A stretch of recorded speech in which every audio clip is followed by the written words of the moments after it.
Muy buenas noches con todos nuestros seguidores y seguidoras de nuestro canal APAC TV. Mi nombre es Giovanni Sánchez y en esta tarde-noche voy a estar acompañándoles en este programa de la Tulpa Cultural, en la que tenemos un invitado muy especial. Vamos a estar acompañados del doctor Fabián Potosí Cachimuel. Él es doctor en Filosofía Iberoamericana por la Universidad de Granada en España. Así que no se despeguen de nuestra sintonía y ya regresamos.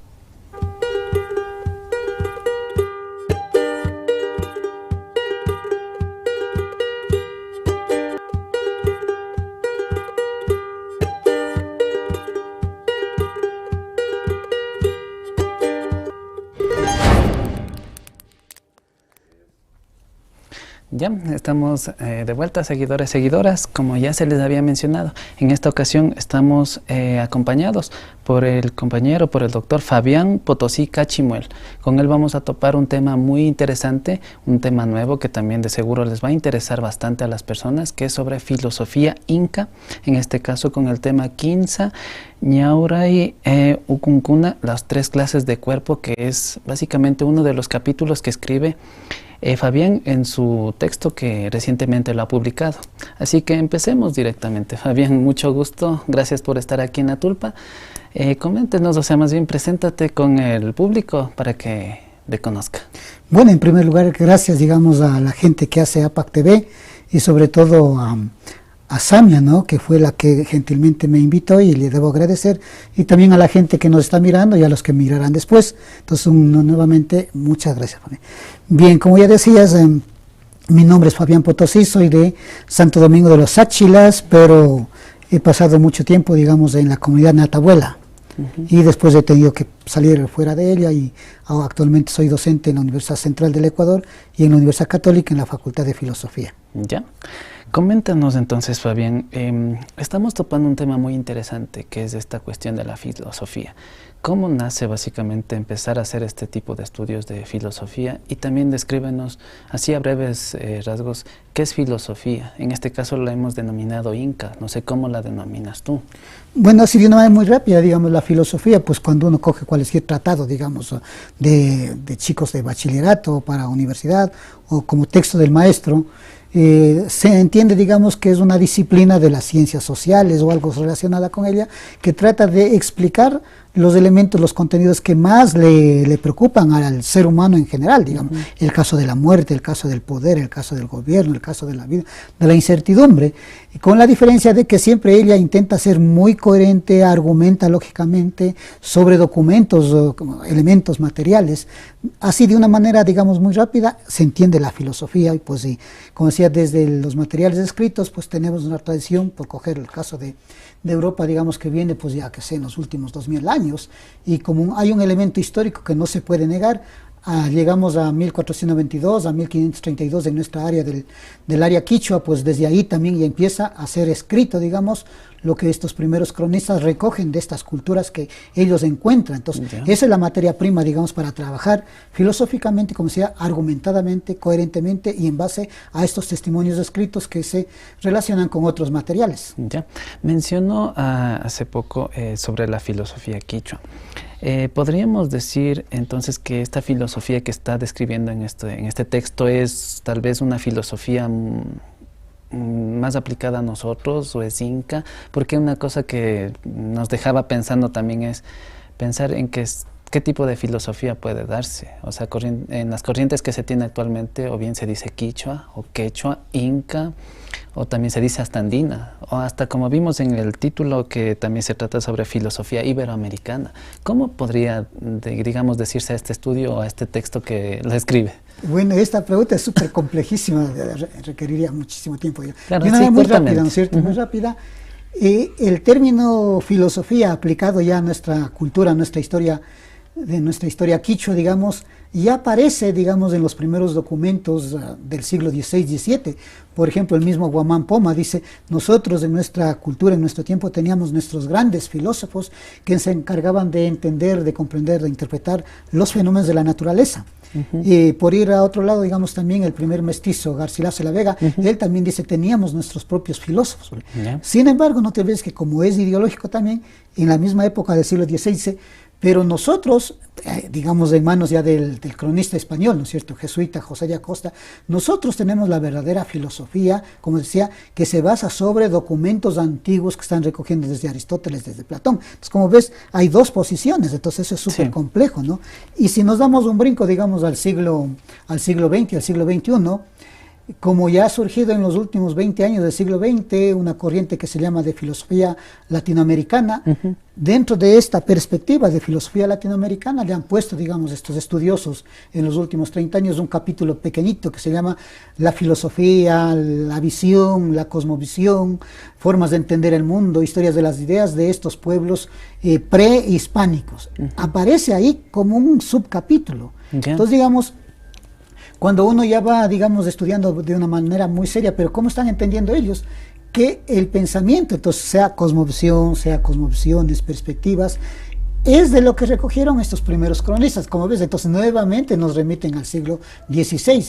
Entonces, en nuestra condición, cuando uno ya está formado en esta disciplina de filosofía, obligado es ir a los documentos originales, y de ahí, digamos, uno va dándole una línea, un formato, ciertos contenidos de lo que nosotros asumimos como elementos de la filosofía. Ya, desembocando bien, entonces, filosofía, bueno, en este caso Inca, como se la ha denominado, ¿qué elementos podría destacarse en la filosofía Entonces, decíamos, Inca? si ya nos da una pista en el siglo XX, lo que llaman la filosofía latinoamericana, y uno, para ser coherente, pues sabemos que lo latinoamericano, el concepto también es un concepto ideológico que viene, digamos, desde Francia o desde otros países que te imponen, y eso hace que incluso ideológicamente es terrible, porque hace que olvidemos, haya un corte con nuestra realidad histórica, que no es nada agradable, pues, pero es nuestra realidad.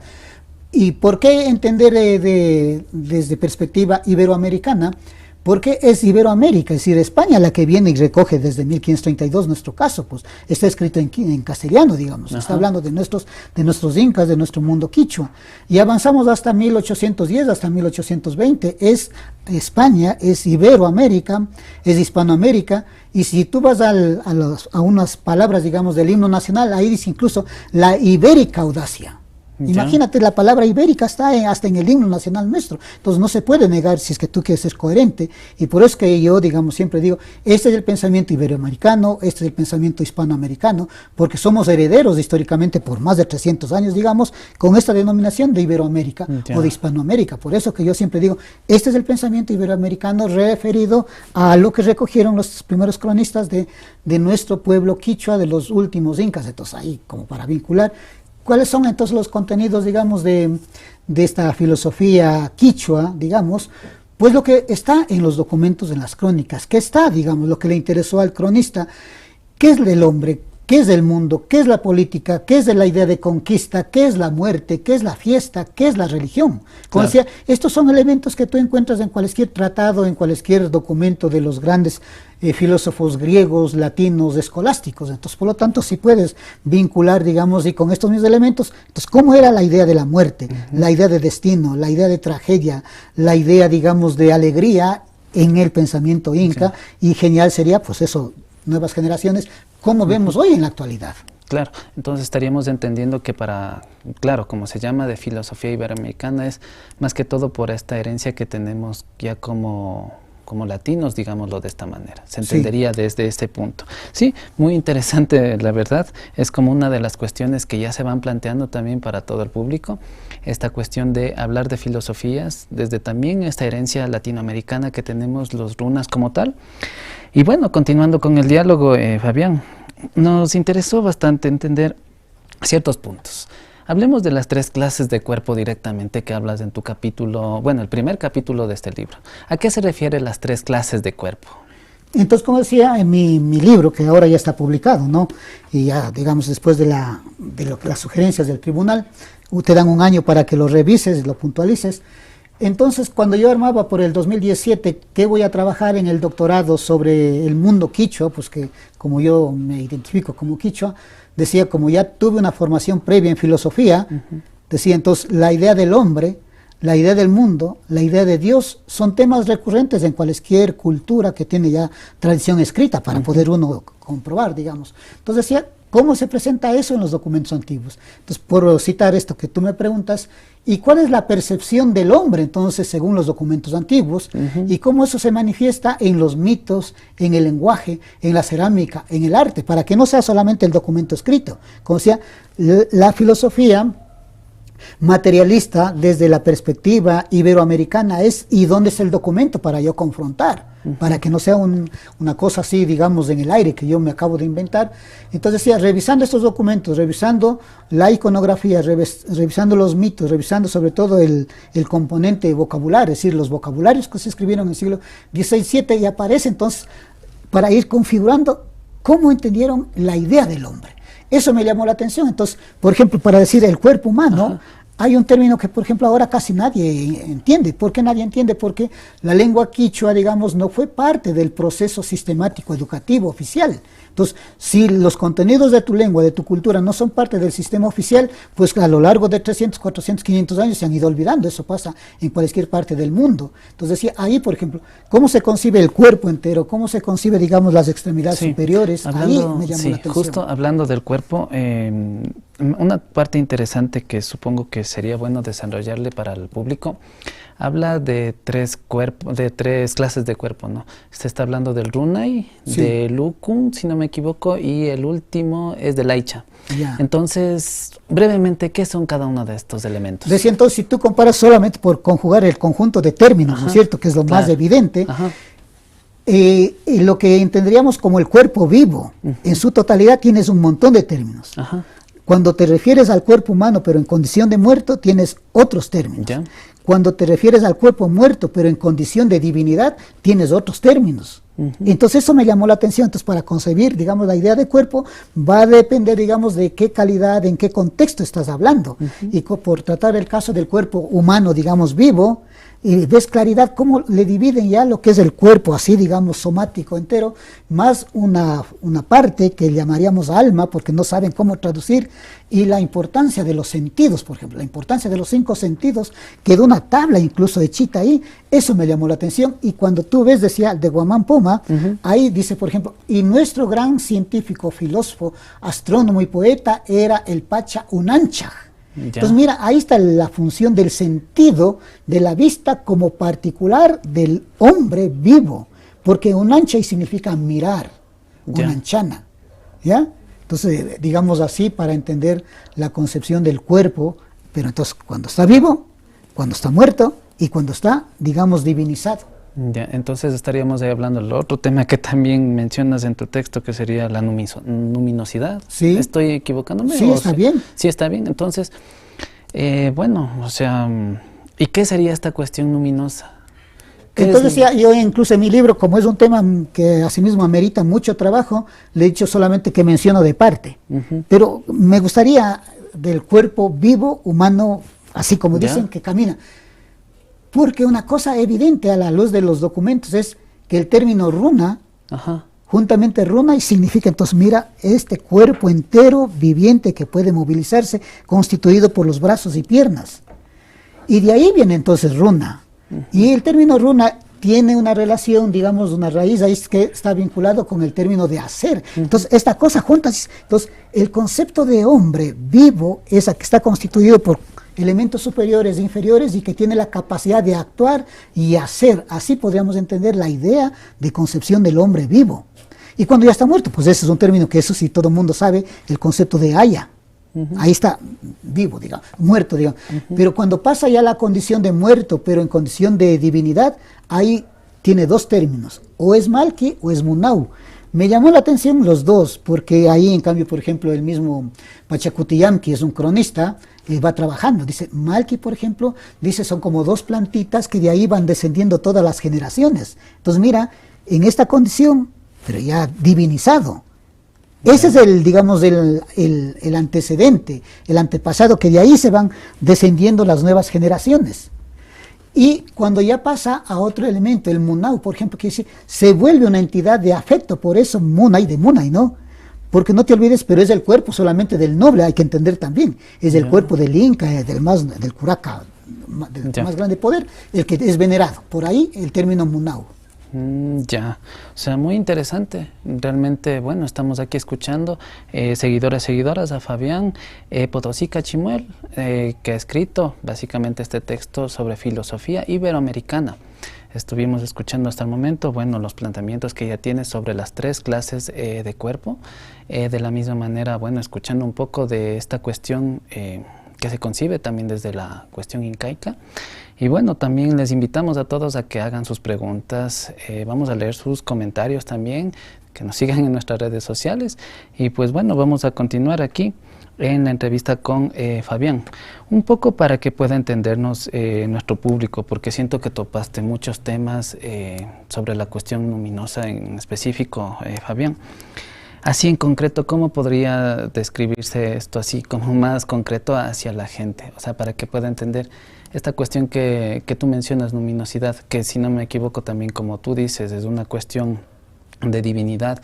No sé si solamente, como tú dices, está relegado a estas noblezas, como también mencionas, ¿no lo haría también de cierta manera casi un equivalente a lo que te mencionan, digamos, cosmovisiones tal vez, como digo, occidentales en que existen como que clases sociales? No sé, me dejó sonando un poquito eso, no sé si me estoy equivocando, pero así... Esa es una buena pregunta, digamos, y además también incluso sirve, digamos, para ir poniendo los pilares de acuerdo a los documentos, decía, y de acuerdo a los materiales que la arqueología, por ejemplo, te da, ¿no? Es innegable, de acuerdo a lo que tú tienes de la iconografía, digamos, en las cerámicas.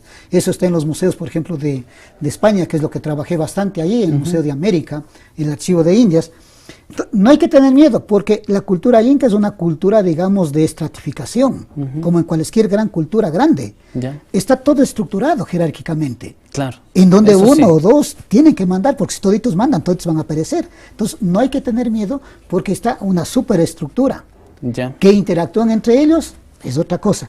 Entonces, pero lo que tenemos nosotros ahí es los datos arqueológicos, los datos del libro, digamos, y los datos lingüísticos. Dan cuenta que los ritos se hacían con tanta pompa, digamos, solo la nobleza. No tenemos datos ni escritos, ni en la palabra, ni arqueológicos. ¿Qué hacía el pastor, digamos? Probablemente hacía de una manera más sencilla, pero lo que sí quedó escrito hasta la saciedad es que los ritos que se hacían a los incas, estos pasaban a este espacio de luminoso, de divino. Por eso cuando vienen los españoles, ¿cómo es posible que en las grandes fiestas sacan a los cuerpos muertos de sus antepasados y están adorando, tienen cuerpo de gente, les dan comida, les dan sacrificio, guían la guerra, todo eso? Pero es lo que tenemos. Claro. El pueblo común y corriente, pues obvio, no sabemos, no les interesó. Y como cualquier cultura, pues o sea, siempre el que tiene más poder, tiene más prestigio, más veneración, y el de menos poder siempre es olvidado, eso podríamos decir. Sí, entonces ya nos queda un poco más claro. Bueno, nos mencionan también que nos vamos a ir a unos mensajes, entonces seguidoras, recuerden seguirnos en nuestras redes sociales, déjennos sus comentarios también para hacerle las preguntas a Fabián aquí en directo para contestarles. Bueno, entonces ya regresamos.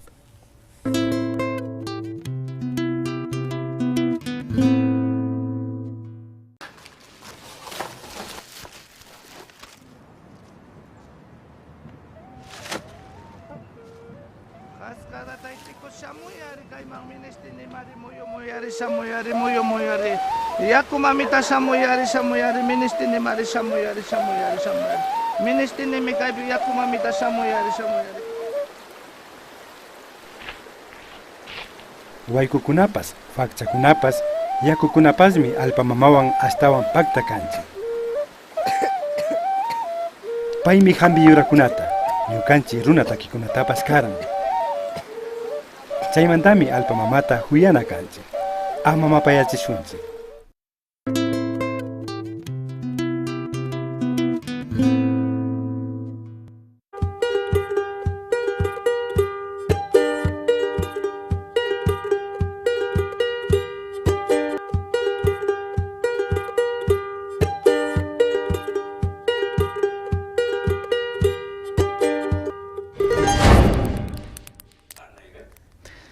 Bueno, estamos de vuelta, seguidores, seguidoras. Recuerden, para las personas que se van uniendo a esta transmisión, estamos topando el tema de filosofía inca con, bueno, el capítulo del texto de Fabián Potosica Chimuel, que habla sobre los Quimsa, Ñaura y Ucuncuna, los tres tipos o las tres clases de cuerpos. Entonces, bueno, vamos a continuar hablando en esta experiencia, en esta nueva experiencia que tenemos hablando sobre filosofía ya en este programa de APAC TV. Entonces, bueno, Fabián, te comento, ya tenemos algunos comentarios. Vamos a leer unos pocos de ellos, continuamos con la entrevista y bueno, para que también los seguidores y seguidoras también se animen a hacer más preguntas. Sisa Pakari dice, Ali Chishimashi, Saraguro manda Katijuni. Entonces, un saludo también para Sisa Pakari, supongo que es para usted el saludo y muchas gracias por estarnos viendo aquí en nuestro programa APAC TV. José Velázquez, excelente tema. También nos pregunta, con respecto a los cuatro mundos, en especial el Chaishuk Pacha, ¿es el cuerpo humano en divinidad eterna? Contestemos. Es súper complejo, digamos, pero como siempre voy a decir, mi trabajo, desde mi perspectiva filosófica materialista, es lo que yo tengo en el mito, lo que tengo en la palabra, los reportes arqueológicos y lo que tengo en el texto escrito. Siempre me muevo en eso. Entonces, decíamos, estas últimas concepciones que hay, digamos, en esto de cosmovisiones, están siendo muy aceptadas, tienen mucha popularidad, han causado incluso así, digamos, bastante afecto, pero distan muchísimo de tener un fundamento histórico, que te digo, porque la cultura quichua, siempre digo que debemos estar orgullosísimos, como quiera que lo hayan escrito, es que tenemos testimonio escrito desde 1532, noviembre, desde que se le captura a Atahualpa, con el dolor que eso implica, ¿no? Pero desde ahí tienes escrito, entonces tú puedes reconstruir. Entonces, a la luz de estos documentos y de estos materiales, entender cuál es ese Chaishuk Pacha, no encuentro ni en la palabra, ni en el mito, ni en el resto arqueológico. ¿Qué me dice? Digamos, un hueso que encuentro ahí con oro y plata, ¿a dónde se fue? Entonces, mira, sería simplemente una pura especulación. Lo que sí encuentro, digamos, de manera así casi frecuente, es que aquí viene la cuestión ética, que es un trabajo que va en el capítulo 5, porque dice, nosotros no logramos entender el destino del alma, ni nosotros somos capaces de explicar la idea del más allá, dice el español Cieza de León. Pero cuando yo le pido que me explique, es la palabra de ellos, ¿no? A estos indios me dicen que los que han sido fuertes, nobles, digamos así, muy obedientes, responsables con el Inca, con la tierra, con la familia, van a una tierra a disfrutar de placeres, obedientes sobre todo en la cuestión religiosa y de familia es buenísimo. Los que son al contrario van a un lugar que se llama del Upa Marca, es decir, el lugar del silencio, de la soledad, del frío. Upa de silencio, ¿no es cierto? No tienes a nadie. En cambio el otro es de festividad, digamos. Esto es buenísimo porque se relaciona, decía, lo bueno de estudiar nuestra cultura es a la luz también de la historia y de las culturas de otras partes del mundo, por ejemplo la cultura persa, o la cultura de los mismos griegos muy antiguos, de los romanos muy antiguos, porque los mismos cronistas se sorprenden, dice, y estos indios tienen tantas cosas parecidas como los de Egipto, como los fenicios, como los romanos antiguos, como los griegos, como los hititas. Entonces, ¿qué tienes que hacer tú como responsable investigador? Entonces, ¿cuáles eran los ritos de esos pueblos? Porque solo te dejan mencionando. Entonces, cuando tú estudias y comparas con esos pueblos de otras partes del mundo, somos humanos como cualquiera. Entonces, si eres bueno, noble, responsable con tu familia, con tu Dios, algún rato hay la idea de ir. ¿Cómo son esos? No te ves que es un trabajo ya de teología y eso tendrán que venir nuevas generaciones a la luz de datos, pero... Ya, justo aquí también hay otra pregunta. Fausto Anrango nos pregunta, ¿en la cultura quichua ha influido la filosofía griega en algún momento? Si no mal me equivoco con lo que tú estás mencionando, Fabián, bueno, sí tiene un poco de influencia porque, como tú dices, tiene que investigarse, un poco también remontarse a lo que ellos tienen. No sé si con eso se contesta o tienes algo adicional, pero también nos preguntan, bueno, ¿cuál es la diferencia entre cosmovisión, cosmovivencia y filosofía andina? Vamos ahí entonces. Dos cosas buenísimas, no hay mucho, rapidísimo diré. Si una cosa tiene de diferente, digamos, lo que marca mi texto, mi tesis doctoral, es que la mayoría de la gente nuestra, mestizos o no mestizos, europeos o norteamericanos, han trabajado sobre nuestra cultura desde las teorías actuales, desde autores actuales, desde la filosofía actual, digamos, Hegel, Kant, Descartes. Entonces yo me ponía a pensar, pero si queremos encontrar nuestras raíces hay que estudiar a la luz de lo que entendieron y estudiaron los primeros cronistas. Entonces lo que yo hago en mi libro es ¿En qué se forma? ¿A quién lee? ¿Cuál es la teoría que están ellos aprendiendo, digamos, los cronistas, sean sacerdotes, sean administradores o sean los soldados?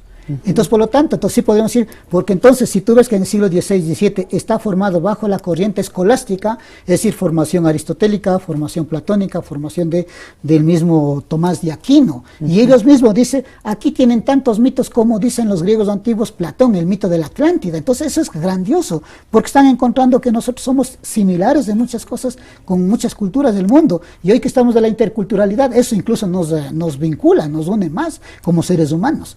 Y rapidísimo lo otro, decía de esto de la filosofía latinoamericana, porque Latinoamérica no manejo yo, eso digamos por cuestiones ya precisas históricas, manejo siempre Iberoamérica, es en esta corriente que aparece un capitulito llamado el conocimiento, los saberes de estos pueblos precolombinos o antiguos o antes de Colón. Sí, justo eso quería yo Entonces también adentrarme, la categoría de filosofía latinoamericana que te da un capítulo sobre los saberes de esos pueblos, a este capitulito le han puesto en los últimos 20 a 30 años, llámese cosmogonía, llámese cosmovisión, llámese historia de las ideas, lo que sea. Pero entonces lo que yo estoy llamando es el Pacha Unanche, y si es que yo quisiera utilizar el término, es decir, la percepción del mundo, porque esta palabra, si le traduzco yo a la fuente más antigua, es el que se llama el mundo de espectábiles, y el mundo de espectábiles es un término filosófico que se manejó casi por 1000 años desde la perspectiva del mundo latino. Entonces, como yo me muevo en el mundo de la filosofía, tengo que utilizar las mismas categorías. Los otros han hecho desde la antropología, desde la sociología, la literatura, que está bien, es su formación. Yo, formado en filosofía, manejo esas categorías, y así entonces yo manejo, digamos, el Pacha Unanchay o el mundo espectábiles. ¿Por qué? Porque, como decía, si el mismo Guamán Poma dice, este Pacha Unanchak es nuestro filósofo, nuestro astrónomo, nuestro sabio, ahí está, Pacha Unanchak, es el que mira todo eso, ordena eso, sistematiza en el Quipu, le dice al otro, a la Yupana, y avisa, digamos, a las autoridades, sea el Inca o el representante del Inca, para hacer la fiesta, la siembra, el ritual, lo que sea. En ese sentido yo siempre utilizo, entonces, Pacha Unanchay o pensamiento quichua. Si es que alguien pregunta, podría decir, porque la mayoría también dice pensamiento indígena, pensamiento de los indios, pensamiento de andino, como decía, pero yo prefiero, el término es pensamiento quichua. Ya. ¿Sí? Ya. Vamos con otro mensaje. Álvarez Sandro, saludos cordiales desde Quevedo, San Camilo, dice. Bueno, también Samia Maldonado nos pregunta, sugerencias de más textos y autores que podamos leer para aprender filosofía inca, menciona. Ya, así como una manera incluso de promoción, diga, pueden entrar Fabián Potosí, tesis doctoral, Universidad de Granada, y ahí se van a la parte, digamos, a la parte de las referencias, y ahí está ya clasificadito, pues obvio, una tesis doctoral es producto de 4 o 5 años, ¿no? Entonces ahí está, digamos, así de una manera muy rápida. Pero de una manera ya fuera de eso, digamos, todo lo que se llame crónicas de lo que corresponde al área quichua o al mundo inca, se pueden leer, y entonces sobre la marcha uno va. Otro, digamos, de los documentos también que ayuda es todo lo que se ha escrito en los últimos, de cuando cumplíamos los 500 años. Ahí salió una colección que se llama Colecciones Crónicas de América. Hay una buena cantidad, por lo menos que unos 30 o 40 textos bastante voluminosos que trata sobre los incas. Se llama esa colección Crónicas de América, si es que quiere ir directamente. Y de ahí, desgraciadamente, desde la filosofía, es que no hay filósofos en nuestro mundo, lo que se han hecho es desde la historia. Entonces cualquier persona podría también coger algún texto de un buen historiador, y por lo menos para tener una primera aproximación. Pero si ya tiene una buena formación, se va a la sección crónicas. Yo siempre recomiendo, vaya a las crónicas, y ahí en unos 10, 5, 20 años tranquilamente va leyendo, pero va a la fuente directa, y con eso pues ya se lanza y se ahorra un montón de cosas que en los últimos 20 años se dice cosas demasiado absurdas que no benefician al conocimiento ni a la estructura política, peor ética de nuestro pueblo. Ya, una pregunta así también, basándome en lo que usted dice, quizás hay información anterior a estos cronistas, o solamente ya se topa desde los cronistas ya todo lo que usted ha recogido. Como decía, desde la filosofía materialista, desde la filosofía iberoamericana, una de las fuentes y casi requisito, digamos, indispensable es trabajar con documentos que todo el mundo pueda ir, refutar, constatar, precisar, para que no digan que yo me estoy inventando. Entonces, por lo tanto, si digo que tenemos sobre nuestra cultura quichua es desde 1532, desde ahí empieza, digamos, pero testimonios escritos.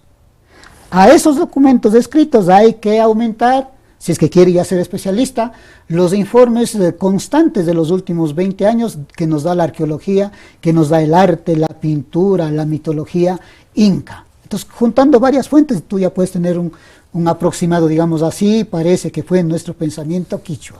Ya. Bueno, ya estamos ya entrando ya a la parte ya final de la entrevista, ¿no? Pero bueno, la cuestión sería, bueno, dejar como, por ejemplo, para nuestro público, un mensaje muy importante, que este tipo de actividades, este tipo de investigaciones siempre resultan como un producto realmente importante para la investigación, para la educación, porque algo que también suele escucharse mucho en las comunidades y que bueno, siento que siempre es muy acertado, es como también de lo que aprendemos, cómo se devuelve esto a nuestras comunidades, a nuestros pueblos, y este tipo de investigaciones también nos ayudan. Quizás un poquito más de referencias también de este tema que, bueno, que es investigado.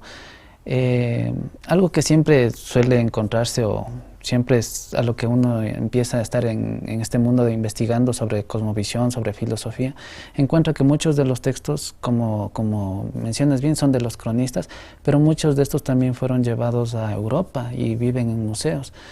No sé cómo opinas de eso, si eso también es una limitante para nosotros, no aprender, digamos, de una manera mucho más óptima, llamémosle de esta manera, nuestros conocimientos, pero asimismo también cómo podría, no sé, a dónde podrías tú decirles que se vayan las personas a buscar este tipo de textos para que también ellos puedan encontrar, porque como empezamos la entrevista mencionando, la gente a veces no conoce mucho y es porque, claro, no es fácil encontrar este tipo de lecturas, a veces uno tiene que estar, como tú dices, años y años buscando este tipo de textos para poder al menos aprender algo. Entonces, no sé, ¿en dónde recomendarías tú que puedan buscar un material así para que puedan ellos leer? Como decía, que cada uno de los temas siempre depende del nivel que vas a trabajar, digamos, esto ya casi es del último nivel, a nivel doctoral, pues entonces esto ya implica, digamos, mayor rigurosidad, mayor compromiso, muchos años de dedicación, y lo mío decía, como siempre me gustaba ver, y nuestras raíces, desde que se cumplían los 500 años, 1992, apareció esta colección que decía Crónicas de América, para nuestro caso, la cultura inca, la cultura quichua, por ahí hay que empezar.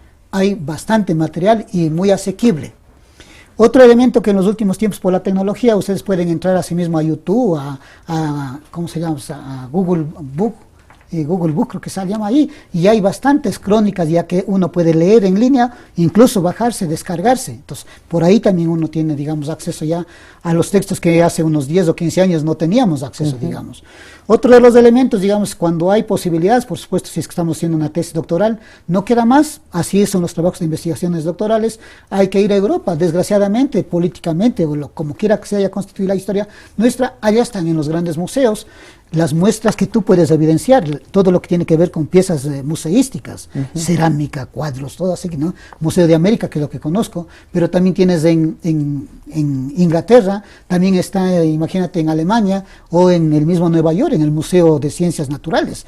Pues tendrás que ir allá si es que quieres hacer una buena tesis. Claro, como tú dijiste, es una tremenda limitación si tú estás haciendo solito, pero no te queda más. Ahora, si es que hay una institución que te financie, pues yo veo, porque los europeos, yo veo a los últimos tiempos a los de Israel, los israelitas, como tienen gente que les financien, vienen y se pasan y se dan la vuelta por todo el mundo, por los mejores museos, y hacen unas buenas tesis, digamos, pero nosotros no tenemos a trabajar con lo que tenemos a la mano, ¿no? Claro. Bueno, aquí tenemos más mensajes, vamos a contestar. Bueno, Harley Villamarín menciona: buenas noches, un libro que recomiende relacionado a nuestros antepasados incas. También Peguche Paucar 2017. Por favor, ¿nos puede decir si en su investigación encontró el mito de la creación del universo que concibió la cultura inca? Sí, justamente está, incluso de una vez diré, pueden entrar Fabián Potosí, el sentido del fin del mundo en la sociedad inca. Eso es un artículo indexado, parte de mi formación doctoral, porque es un requisito.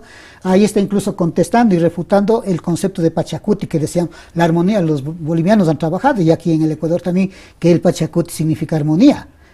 Y yo trabajaba el otro lado, pero no es solamente eso. Entonces ahí, por ejemplo, en este artículo que se llama El sentido del fin del mundo, ahí está cómo la misma creación del mundo ya implica la destrucción.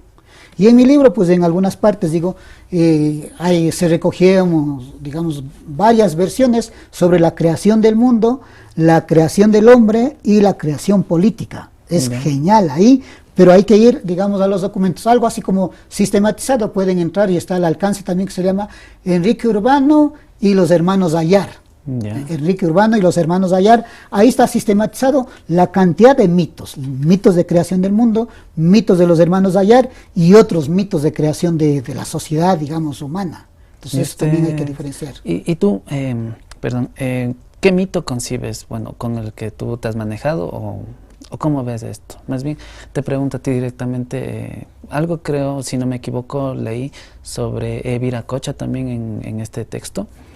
¿Cómo concibes tú esta cuestión del mito de origen? ¿Cómo es para ti el origen de, no sé si decir del mundo, del ser humano, según cómo tú lo hayas trabajado? Bueno, como decía, en ese el sentido del fin del mundo, ahí está trabajado ya bastante bien, ¿no? Pero lo que encontré, digamos, hay 3 horizontes históricos, míticos, buenísimos. Hay un momento y varios mitos que se llama sobre la creación del mundo. Hay otro horizonte histórico, mítico histórico, que se llama justamente de los hermanos Ayar o de los héroes fundantes de la ciudad, en este caso del Cusco. Y no te olvides que nosotros somos quichuas, históricamente esa cosa. Y hay otro horizonte buenísimo que se llama de los últimos incas históricos, y la cabeza, digamos, es justamente por eso yo me arriesgué y me gustó, digamos, hacer mi libro, que se llama Cusi Yupanqui. Entonces tienes el mito de la creación del mundo, el mito de los héroes fundantes de los hermanos Ayar y el mito de la fundación del mundo político, ético, religioso de Cusi Yupanqui. Muchos cronistas van a decir, todo lo que estos indios encontramos, lo que sea, fue creado, instaurado y ennoblecido por este inca Cusi Yupanqui Pachacuti Inca. Entonces son 3 momentos que uno, si es que ama la cultura, quiere hacerlo seriamente, esos 3 horizontes uno hay que leerlo y manejarlo bien. Entonces con Cusi Yupanqui estaríamos hablando de un origen de este mundo, o bueno, digamos como los primeros pasos de tener una sociedad políticamente hablando inca. Sí. Entonces, muy interesante, seguidores, seguidoras. Bueno, vamos a continuar con sus mensajes. Aquí nos hacen una pregunta que me parece muy interesante. Mauricio Uchiña nos pregunta, ¿y qué con los pueblos pre-incaicos? Aquí seguimos, no nos hemos ido. ¿Qué opina de esto? Porque estamos, lo que entienden la pregunta es también hablar de que, bueno, no éramos solamente incas. Aquí mismo hablando, los incas creo que no estuvieron ni 100 años también en este territorio, en donde estamos aquí. Entonces, ¿cómo le ves?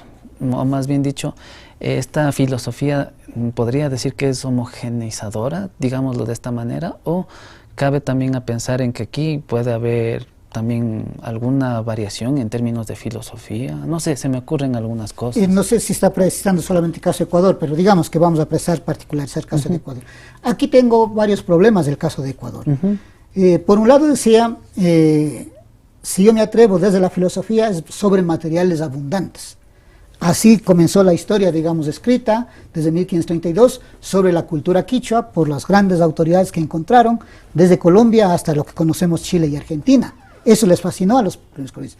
Por ahí van mencionando, cuando cruzan, digamos, los cronistas por lo que es nuestro actual Ecuador, mencionando solamente algunas cosas así de pasadita. Entonces, alguien que le guste trabajar eso, pues tendría que lanzarse unos 10, 15 años recogiendo toda esa fundamentación. Ahí tendríamos alguna cosa. Claro. O sea, toda mi vida he estado trabajando sobre el mundo quichua inca. Segunda cosa, te decía que no basta solamente los documentos escritos. Sobre la cultura inca te decía estar en la parte de lo que es Cusco, Lima, Cajamarca y así, la arqueología, desde la segunda mitad del siglo XX, abundantemente dándome información. Entonces tengo esa información. El problema en nuestro Ecuador, ¿quién te financia un buen proyecto de excavaciones? No tenemos. Y si no tengo eso, ¿con qué comparo? No tengo entonces un documento escrito que me hable sobre estos pueblos. Sí me mencionan de pasadita, pero una filosofía no se puede hacer solamente un rumor. Esa es una limitante, hay que reconocer. Pero ya, pues así, si quiere hacer literatura, vale, por supuesto. Pero un trabajo, digamos, bastante detenido, riguroso, como la filosofía materialista, si no tiene documentos, caemos en el rumor, en la invención, así en la fantasía, que cae para la literatura, por supuesto, pero para trabajar con documentos no tengo. ¿Qué voy a hacer? No tengo ni documento escrito, ni los informes arqueológicos. Entonces, ¿qué puedo hacer? Eso es una limitante. Claro.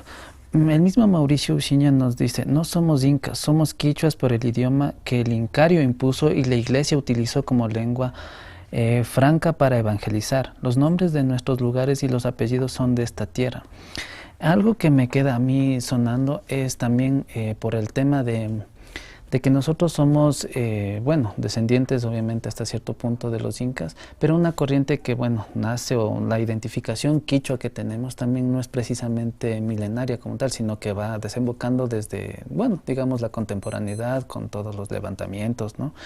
Entonces, ¿qué opina? En este caso le hago una pregunta más directa, y si es que estas nuevas civilizaciones, basadas también en lo que antes ya existía, si van desarrollando su conocimiento, también no sería válido también considerar que su conocimiento también o bien puede estar creciendo o bien puede tener sus variaciones como lo tienen todos los pueblos quichuas. ¿Cómo ve esa posición? ¿O básicamente tenemos que lanzarnos todo a lo que menciona, digamos, la historia inca como tal? Que claro, es la que más existe, no hay duda de eso. Pero ¿qué opina? Porque yo más creo que le entiendo a Mauricio que nos vamos por ese lado también, de considerar de que también nosotros somos pueblos que ya tenemos como que nuestra propia historia. Algo así parecido, como usted dice, nuestra descendencia latinoamericana, que obviamente eso ya es un constructo después de que España ya vino, conquistó, hizo, bueno, todo lo que ya conocemos, ¿no? Entonces, ¿qué opina de eso? Saludos para los compañeros que están haciendo las preguntas, aunque está confuso, digamos. Pero miren, esto va a depender de las perspectivas. Es lo que yo encuentro, digamos, en Europa, que tenemos documentos escritos que uno puede leer, ¿no? O sea, que traduzcan al castellano, o sea, que lea en francés, en alemán, lo que sea. Por ejemplo, mira, un buen filósofo, un buen historiador, puede hacer sobre la historia del Imperio Romano y no pasa nada. Pero otro puede decir, no, es que no quiero, solamente voy a mencionar de la influencia del Imperio Romano, yo voy a trabajar de los francos más antiguos, no pasa nada. ¿Ya? Entonces, el uno quiere tener una perspectiva de la base, digamos, más amplia en sentido de imperio, y el otro quiere decir, quiero trabajar de este pueblito que vinieron y aplastaron lo que sea de los romanos, ¿no? Entonces, de los íberos, digamos así, los cátaros. Lo mismo pasa acá. A mí me interesa desde mi formación, desde mi perspectiva, trabajar el pensamiento, como decía quichua, porque tengo documentos escritos, tengo material lexicográfico, tengo mitos, tengo reportes arqueológicos. Pero alguien también puede decir, no, es que yo quiero trabajar de estos pueblitos que mencionan, pero te decía, no tengo escritos, no tengo informes arqueológicos, ¿qué puedo hacer? Lo último, claro, es decir, lo que se está manejando es lo que desde los últimos, será unos 20, 30 años, o de los 40, digamos, con este auge que tenemos derecho todos los pueblos, por ejemplo, de la constitución de los pueblos, o como le llaman, y nacionalidades. Pero ahí se ha creado otra historia, justamente porque era necesario crear un justificativo histórico para entrar a la escena política. Necesitas, aunque sea, inventarse, digamos, algún mito de ancestral, lo que sea. Igual ha pasado con el Ecuador, ¿no? El mito del Reino de Quito también fue un mito inventado y que sirvió para frenar a la cuestión del Perú. Pero una cosa es lo que hemos pensado, lo que maneja, lo que se difunde, de lo que pensamos que somos los quichuas, pero de los últimos 40 o 50 años, digamos. Eso es una cosa así actual. Pero otra cosa, como sea, desde lo quichua, si yo quiero conocer mi historia, va más allá. Y ese llegar a 1532 me permite vincular con los reportes arqueológicos que también ha habido otras grandes civilizaciones. Por ejemplo, Caral, que es la mamá del quichua, la dueña del quichua. Tengo Tiahuanaco, que es del Puquina, y tengo Huari, que es del Aymara. Y mira, desde ese tiempo ya tengo estos datos arqueológicos y en evidencia lingüística hasta la actualidad. Entonces ese es otro enfoque, otro tipo de interés. Pero todos son válidos. Pero el uno es de un discurso estrictamente actual, moderno. Claro. Ya, vamos a leer una última pregunta que nos deja José Pichisaca. Sus investigaciones, incluso su libro, han sido triangulados con las versiones orales que se mantienen nuestros abuelos y abuelas indígenas. Como decía, mi interés principal era trabajar la base histórica sobre un dato político actual. Todo el mundo habla de nuestros saberes ancestrales, de nuestros conocimientos milenarios, de nuestras ciencias, bla, bla. Tenemos políticamente aquí en el Ecuador lo que se llama el movimiento plurinacional Pachacuti, ¿no es cierto? Y en otras partes de Perú y Bolivia también. Pero o sea, cuando yo reviso sus discursos, algunos folletitos por ahí, adolecen de una fuente, de una matriz, de una argumentación histórica. Entonces, por lo tanto, lo mío siempre fue, ¿dónde están nuestras raíces? Y sobre el desarrollo de una manera, como se dice así, de pasadita para que alguien venga después, he dicho, pero estos ritos, por ejemplo, todavía se mantienen en la actualidad, pero solamente notas pie de página, porque uno no avanza, tiene solamente además un tiempo limitado para entregar la tesis doctoral, pues. Por eso, lo mío es el siglo XVI, XVII, por este interés de encontrar las fuentes, las raíces. Entonces, por lo tanto, aquí ya tengo el concepto de hombre, el concepto de la cuestión política, el concepto de religión y sobre todo la cuestión ética. Es lo que yo tengo, digamos, como raíces, que dejó, como los mismos cronistas dicen, instaurado por Cusi Yupanqui Pachacuti Inca. Ya, entonces, bueno, para ir ya terminando esta entrevista, bueno, seguidoras, les recordamos que nos pueden seguir en nuestras diferentes redes sociales. Déjenos igual comentarios para que pueda responderles también Fabián después en la entrevista que se queda grabada. Por último, y bueno, dice Danilo Dueñas, pero también para el resto del público de nuestros seguidoras que nos están bueno, viendo por la transmisión en vivo que estamos teniendo, pues bueno, ¿dónde pueden conseguir su libro finalmente? Sé que esta entrevista queda corta para todo lo que hay que tratar, ¿no? Pero bueno, es uno de los elementos que a las personas que están interesadas, pues para que sepan dónde, también que les recuerden dónde ustedes le pueden encontrar, por si acaso quieran hacer una entrevista también me supongo, para que les pueda comentar a nuestros seguidoras, en dónde encuentran, a cuánto cuesta, esos detalles. Mil gracias. Entonces, ya para ir cerrando, a la gente que nos ha ayudado con las preguntas, inquietudes, le ayudan a uno también a reorientar o a refinar las ideas.